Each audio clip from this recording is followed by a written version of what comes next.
Here, the index does not tell us about happiness. The index does not tell us about happiness. Who said this? Let's take a look. According to Larry Hokkanen, which is a Finnish person, by the way, a doctoral researcher in social policy at the University of Helsinki. This is a Finnish person, born and bred Finnish, telling you this index does not tell us about happiness. Let's continue. And I quote, "This index does not tell us about happiness, but about life satisfaction. It's an overall cognitive assessment of how life feels, and it doesn't necessarily involve strong emotions, positive or negative," he told Wiley, and I end quote. So yeah, this man is a doctoral researcher in Finland, Finnish born and bred person, telling you that it doesn't measure happiness. Yet still, the report is called World Happiness Report. So who's lying here? World Happiness Report or this Finnish person?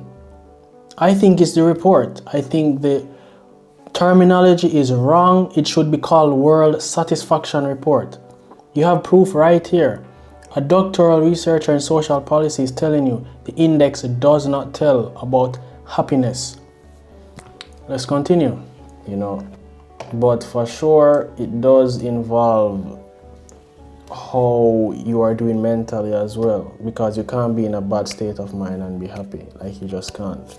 So I will now show some things that shows that many Finnish people are not in a good state of mind. Title: More than 100,000 youth face mental health disorders, long queues for care. A citizens' initiative is underway to reduce the waiting time for patients to access mental health services. More than 100,000 young people are facing mental health problems. This article was 6 years ago, and Finland has been winning for the past 9 years. So you have to ask the question, so how were they winning 6 years ago when such high numbers of young people were faced with mental health problems? Based on this article, the wait times for mental health care services can be up to 3 months long in Finland. That's crazy. 3 months to get mental health care. No wonder the number is so high. And this was 6 years ago. And they have been winning for the last 9 years. So was this fact ignored when they were gathering data? Did they avoid these 100,000 people with mental health problems? So how were they winning? Well, as you saw earlier, they combined results from previous years. So that means that they had used results from the previous 3 years and combined it with the good results from that year. So 6 years ago was 2020. Finland won in 2018 the first time. So it means that they had combined results from 2018, 2019, and the good results from 2020. They combined these things together to provide the victory that Finland had. But as you see here, 100,000 people have mental health disorders. Who is lying here? Is it the report or is it this article? And I think the report is lying, it's biased. There's no way you can have 100,000 young people suffering from mental health problems and you still can win the world's happiest country.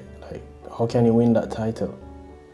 Here in the article it says, a particular group of concern is Finnish youth, as 1 in 5 suffers from a mental health disorder requiring immediate help, and they cannot get the help. They have to wait 3 months. It's so serious that they need immediate help, and they have to wait 3 months. So how did Finland win the world's happiest country 6 years ago with these kind of numbers? It's not possible. Last year, more than 100,000 people aged 13 to 24 required mental health services. Look how young the people are who require health services. 13 to 24? What the heck? That's so young. 100,000. And Finland still won 6 years ago. So how is this possible? 13 to 24, that's the majority of the youth, teenagers and young adolescents. So how did Finland win? How is this possible? I think the report is biased, and this is proof of that. Because to be happy, your mental well-being has to be in check. And 100,000 is a lot. So this is just ridiculous, man. Look, people have standing out. 100,000 people face mental health disorders. Bro, that is a lot. How can you win the world's happiest country with numbers like that? For the world's happiest country, you shouldn't even have 1,000 should be the maximum. You should have none for the world's happiest country, in my opinion. But this 100,000, man, no way, man. This is not possible. Not possible you can be the happiest country and have these numbers. Even this year, Costa Rica came 4th. Costa Rica is from the Caribbean area, Latin America. And they came 4th. And they don't have as good of a social security system as here. Corruption is way higher there. Public transportation and these things are worse there. GDP is less there. So, having access to all of these things does not account for so-called happiness. It's more about your satisfaction. As the man said, as Mr. Larry Hokkanen said, the index does not tell us about happiness, but about life satisfaction. How much clearer can it get that this report is biased and flawed? The methodology, it's not coherent at all. It doesn't correlate to happiness at all. So it's one big, I don't want to say scam is not the right word, but it's like one big scam. It's a wrong terminology, man. I don't know why they're using happiness, man. It's a big deception. And for the record, all the other countries in the Nordics that are coming 2nd, 3rd, 4th, 5th, they are not happy either, It's the same situation there as well. More about satisfaction than literal happiness. These people are not happy, man. You can't be so happy in these kind of climates. And it proved, when Costa Rica came forth, it proves that it's not truly about happiness, but life satisfaction. Because there's no way Costa Rica could have placed 4th.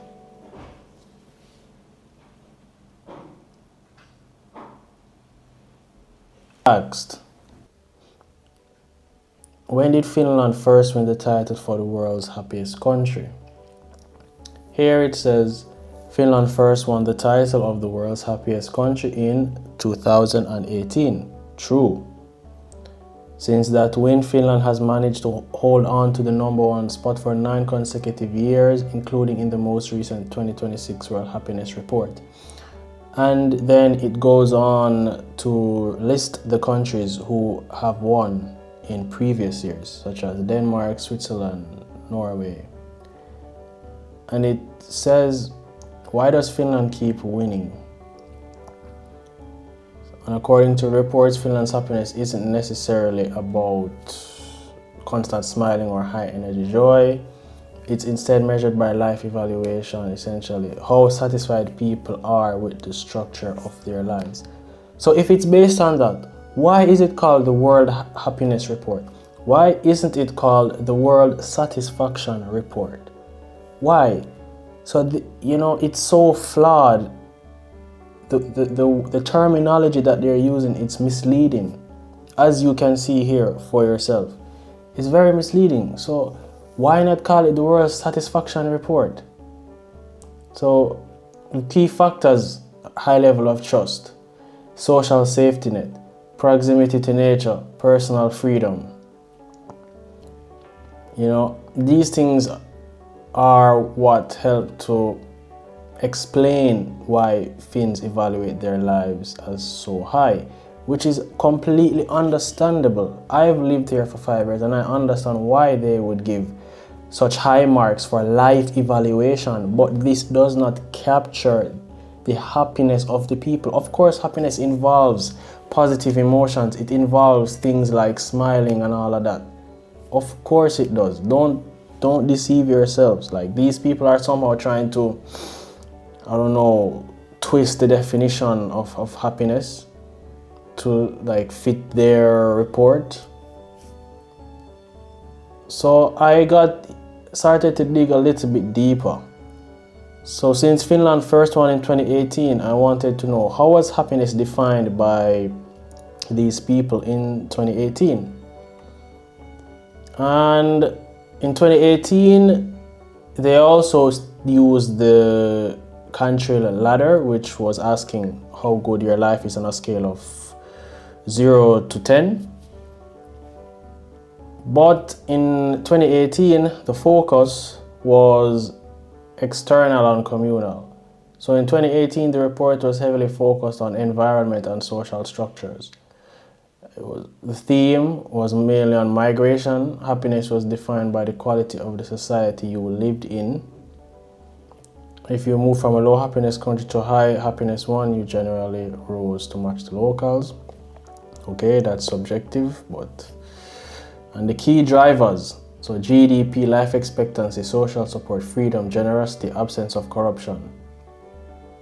So definition of success. So a happy country, according to these people, was one with a strong safety net, which Finland does have that, and high levels of institutional trust. It does have these things, right? This is a fact. I have witnessed and experiences. It does have these two things. So if happiness was based on this definition, right? If their evaluation was based on these things in 2018, of course, I understand why Finland won. The proof is quite clear. It's really understandable. So in 2026, the focus was internal and digital. By 2026, the definition has pivoted toward mental health and digital environments, largely due to a global decline in youth happiness. So in 2026, the report investigates social media and social connection. So the shift, happiness is now being defined by how we spend our attention. So over the years, the meaning of happiness for these people who conduct this report has changed. I don't know why, because for me, happiness is mainly one thing. Like, how many things can it be? It involves being in a state of well-being, mental well-being for sure, positive emotions, which is marked by laughter, smiling, So, these things, I have to question it because it's not as reliable as you think. Just because it's done in Oxford University doesn't mean that it's 100% reliable. It's not,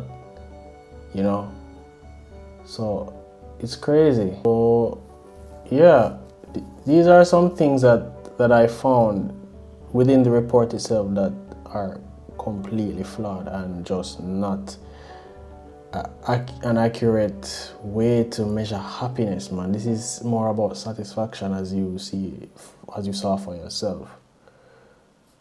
You be the judge. Now let's go to the World Happiness Report and ask and search for how they define happiness. What is happiness? Many people think of happiness as a positive emotional state, which it is, associated with smiling, laughing, and feeling good, which it is. However, people often use happiness to describe their assessments and judgments. For example, I'm happy with my life overall.